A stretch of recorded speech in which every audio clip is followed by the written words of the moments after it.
June 22, 1941. The quiet of a summer morning in Odessa was shattered by the thunder of distant explosions. The sky turned black with the smoke of falling bombs. It was the day Nazi Germany invaded the Soviet Union. Operation Barbarossa had begun. Among the millions of Soviet citizens who heard the news was a young woman named Lyudmila Pavlichenko, a 24-year-old student studying history at Kiev University. She wasn't a soldier. She wasn't even trained for war. But within weeks, she would become one of the most feared snipers in human history, and a legend whispered among German troops as the woman who never missed. That summer, as men flooded the recruitment centers, Lyudmila walked in with determination in her eyes. When the officer at the desk suggested she apply for a job as a nurse, she placed her hand on the counter and said firmly, "I am here to kill the enemy." Lyudmila had learned to shoot long before the war. As a teenager, she joined a local shooting club and quickly mastered marksmanship, winning medals in competitions. But now, her skills had a new purpose. After basic training, she was assigned to the 25th Rifle Division near Odessa, on the Black Sea. Her weapon was the Mosin Nagant 7.62 mm rifle with a telescopic sight, the same rifle that would make her name legendary. The first time she killed a German soldier, she trembled. But the fear passed quickly.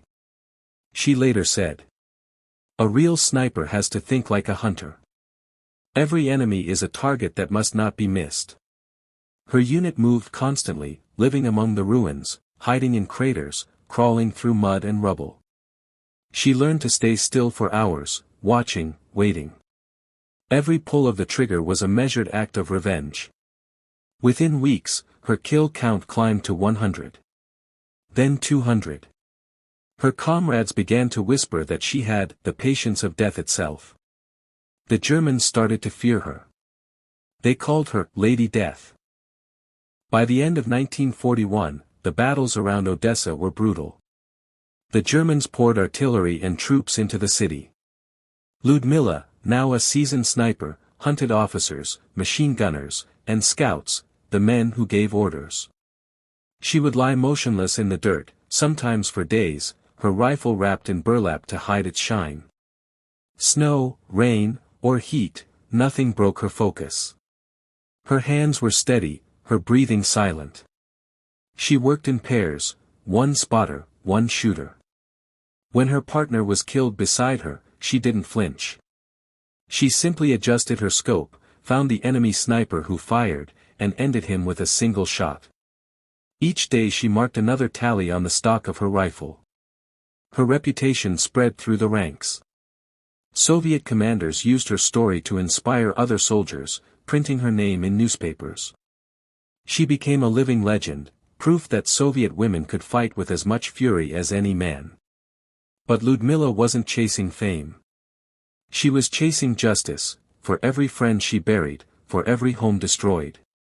In the autumn of 1941, the Red Army retreated to Sevastopol, a fortress city on the Crimean Peninsula. Lyudmila followed.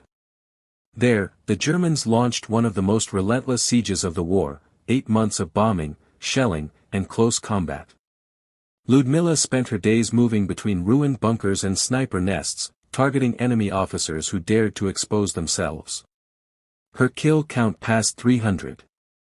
She became so notorious that German loudspeakers began broadcasting taunts across the front lines. "Lady Sniper. Come over to our side. We will make you an officer and give you chocolate." When she didn't respond, the tone changed. "If we catch you, we will tear you to pieces." She answered not with words, but with bullets. One German sniper team after another tried to eliminate her. She hunted them instead. In one 3-day duel, she outwitted and killed an elite marksman trained specifically to find her. By spring 1942, Lyudmila Pavlichenko had 309 confirmed kills, more than any other woman in history. But her war was far from over. In June 1942, during a bombardment near Sevastopol, shrapnel tore through her face. She was evacuated, unconscious, her uniform soaked in blood. When she awoke in a field hospital, she begged to return to the front. The doctors refused. She had become too valuable as a symbol of Soviet resistance. Moscow reassigned her to a new mission, one of diplomacy and propaganda. She was sent abroad to rally Allied support for the Eastern Front. In September 1942, Lyudmila arrived in the United States. She stood beside President Franklin D. Roosevelt and his wife Eleanor Roosevelt, speaking to massive crowds. In Chicago, she addressed thousands of American women, saying, "Gentlemen, I am 25 years old, and I have killed 309 fascists. Don't you think you have been hiding behind my back too long?" The crowd erupted. For a world weary of war, she was a revelation, a woman of courage and conviction, proof that heroes came in every form. When I teach about Lyudmila Pavlichenko, I remind my students that she was not a myth, she was human. She missed home. She wept for fallen comrades. She bore scars both seen and unseen. But she never surrendered her purpose. After the war, she returned to the Soviet Union as a national hero. She trained new generations of snipers, sharing the lessons she had learned in the ruins of Sevastopol and the fields of Odessa. Her story inspired countless women to serve, to believe that courage has no gender.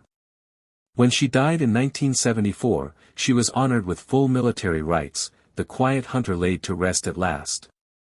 In the annals of history, she remains a symbol of fierce resolve, the woman who turned grief into vengeance, fear into focus, and despair into defiance. The Nazis called her Lady Death. The world remembers her as something greater, the woman who fought like a nation.